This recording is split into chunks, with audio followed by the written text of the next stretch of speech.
Assalamualaikum warahmatullahi wabarakatuh. Alhamdulillahirabbil alamin. Wassalatu wassalamu ala asyrafil anbiya'i wal mursalin sayyidina Muhammadin wa ala alihi wa ashabihi ajma'in. Qala Allah ta'ala fi kitabihil karim ba'da a'udzu billahi minasyaitonir rajim. Ya ayyuhalladzina amanu taqullaha haqqa tuqatih wa la tamutunna illa wa antum muslimun. Saudara sekalian rahimakumullah, alhamdulillah malam hari ini kembali kita bersyukur Allah Ta'ala masih melimpahkan kita sebaik-baiknya nikmat, yaitu nikmatul iman wal Islam, nikmat sehat wal afiat.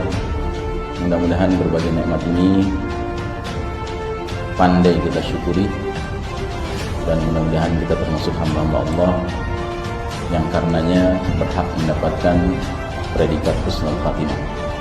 Salawat salam sejahtera marilah kita doakan bagi manusia pilihan Nabiullah Muhammad sallallahu alaihi wasallam, keluarganya, sahabatnya, dan para pengikutnya yang setia hingga akhir zaman, dan semoga kita termasuk umatnya yang dirahmati Allah Ta'ala. Amin ya rabbal alamin.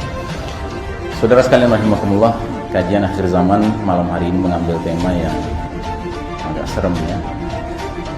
Tetapi tema ini sekalipun terdengar seram, tetapi dialah tema yang pada hakikatnya kita alami selama ini. Jadi Nabi Muhammad SAW 15 abad yang lalu telah menjelaskan kepada para sahabat bahwasanya di akhir zaman akan datang satu kondisi di mana fitnah itu begitu banyak sehingga digambarkan bahwa dunia menjadi kaqita'il lailil muslim, menjadi seperti sepotong malam yang gelap gulita. Dan bila era itu sudah datang, ternyata kegelapan yang kita alami, fitnah yang kita alami tidak semakin berkurang, tetapi dia akan semakin meningkat. Dan peningkatan itu akan mencapai titik di mana awalnya kita mengalami fitnah-fitnah yang bersifat maknawiyah. Maknawiyah itu artinya intangible ya, tidak dirasakan secara fisik, tetapi dia berupa kepungan nilai-nilai kebatilan yang semakin hari semakin masif ya. Yang lagi ngetren sekarang istilahnya TSM, terstruktur, sistematis, dan masif. Fitnahnya itu terstruktur, sistematis, dan masif, mengeroyok kita, mengepung kita. Itu sifatnya masih maknawiyah.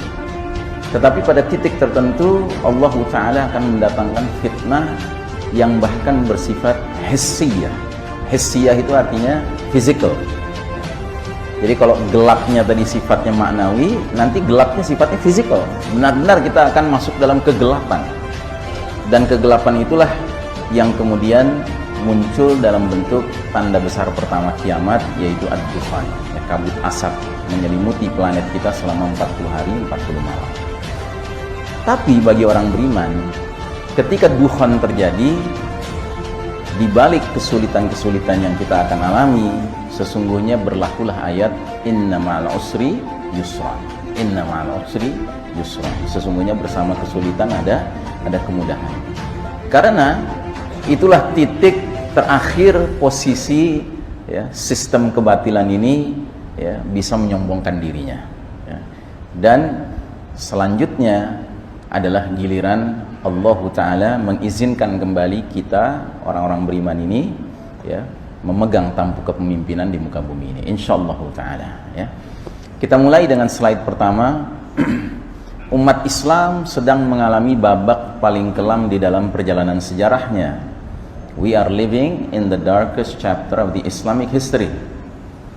Inilah babak di mana Allah Subhanahu wa Ta'ala menguji umat Islam dengan kekalahan, sedangkan kaum kafir, khususnya al-Yahud wan Nasara, kaum Yahudi dan Nasrani, diizinkan Allah memimpin dunia. Dan seperti yang pernah kita bahas di majelis ini, Nabi Muhammad SAW telah meringkas perjalanan sejarah umat Islam sejak dari awal beliau diutus sampai berakhirnya umur umat Islam, yang kesimpulannya ternyata jumlah babak, jumlah periode, jumlah fase yang akan dialami umat Islam sepanjang sejarahnya hanya ada 5 babak, ya. Dan kita yang hidup di era modern sekarang ini sudah berada di babak keberapa? Babak keempat, ya. Bayangkan jumlah babak cuma 5, kita sudah di babak keempat, ya. Karenanya benarlah firman Allah Ta'ala, la'alla as-sa'ata takunu qaribah. Boleh jadi kiamat sudah dekat, ya. Akhir sudah semakin dekat, ya. Dan saudaraku rahimakumullah, uniknya hadis ini membicarakan pergantian periode kepada periode berikutnya, dikaitkan dengan pergantian karakteristik atau kondisi kepemimpinan.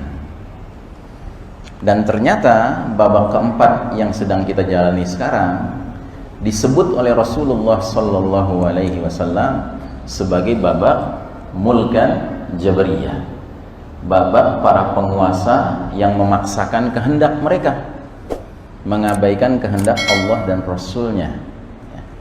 Dan kalau Anda pelajari baik-baik, penyebutan babak keempat ini merupakan sebutan yang paling buruk bagi semua babak-babak lainnya dibandingkan babak-babak lainnya, ya. Dan babak keempat ini belum terlalu lama kita masuki, yaitu pada tahun 1342 Hijriah. Itu tahun berakhirnya babak ketiga dan masuknya kita ke babak keempat, seiring dengan tahun 1924 Masehi, ya. Kalau pakai hitungan Hijriah, sekitar sudah 98 tahun kita, ya, menikmati tanda kutip era mulkan jabariyah ini. Kalau menggunakan hitungan Masehi, kita telah mengalami 95 tahun, ya, babak mulkan jabariyah ini. Belum ada 100 tahun. Tetapi saya yakin semua yang duduk di sini tidak ada yang lahir sebelum 1342 Hijriah. Tidak ada yang lahir sebelum 1924 Masehi. Artinya apa? Tidak ada di antara kita yang duduk di majelis ini hari ini, malam ini, pernah merasakan babak ketiga, iya toh? Ya, ada yang mau bantah? Kalau mau bantah mungkin udah keriput banget, ya. Jadi artinya apa? Semua kita yang duduk di sini adalah produk babak keempat. Kita ini semua orang-orang yang nggak pernah merasakan kepuasan dengan kepemimpinan yang hadir. Nggak pernah kita merasakan kepuasan. Dan itu wajar. Kenapa? Nabi bilang ini babak mulkan jabariyah. Jadi jangan bermimpi di babak ini bisa merasakan kenikmatan kepemimpinan. Nggak ada. Kalau mau bicara lebih tandas lagi, di babak keempat ini, we are a leaderless ummah. Kita ini umat yang nggak punya pemimpin, ya. Jadi saudaraku rahimakumullah, begitu kita memasuki babak keempat, meninggalkan babak ketiga, Allah Ta'ala memberlakukan sebuah sunnatullah, sebuah hukum Allah yang berlaku di alam fana dunia ini, yang bernama sunnatut tadawul. Sunnatut tadawul. Allah Ta'ala berfirman, wa tilkal ayyamu nudawiluha bainan nas. Demikianlah hari demi hari, masa kejayaan dan keruntuhan, masa kemenangan dan kekalahan kami pergilirkan di antara umat manusia agar mereka mendapat pelajaran. Jadi kembali kepada skema 5 babak 5 periode ini, garis putus-putus putih ini adalah realitas perjalanan umat Islam. Garis merah ini adalah garis batas kejayaan. Kapan umat Islam berada di atas garis merah, berarti umat Islam sedang berjaya, sedang berada pada posisi menang. Kapan umat Islam berada di bawah garis merah, berarti sedang dalam posisi kalah, sedang dalam posisi keruntuhan, ya.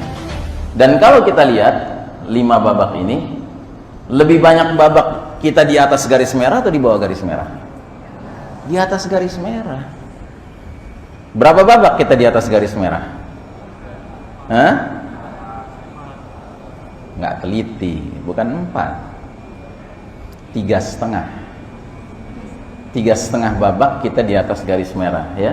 Babak pertama kita setengah di atas garis merah, setengah di bawah garis merah. Kan Nabi memimpin umat ini 23 tahun. dengan komposisi 13 tahun di Mekah berjuang, 10 tahun di Madinah berjuang. 13 tahun berjuang di Mekah, Nabi dan para sahabat itu merupakan komponen masyarakat Mekah yang minoritas, tertindas, terbatas ruang geraknya. Setiap hari para sahabat mengalami kriminalisasi, marginalisasi, penganiayaan, pengusiran dari rumah, penyiksaan di tengah padang pasir, bahkan pembunuhan. Ya kan? Mirip seperti kita sekarang. Yang membedakan apa? Skalanya. Dulu skalanya skala Mekah, paling jauh skala Jazirah Arab. Tapi hari ini skalanya skala apa? Skala apa? Skala dunia, mundial, global. Ya. Jadi mirip sekali kondisi kita dengan kondisi Nabi dulu.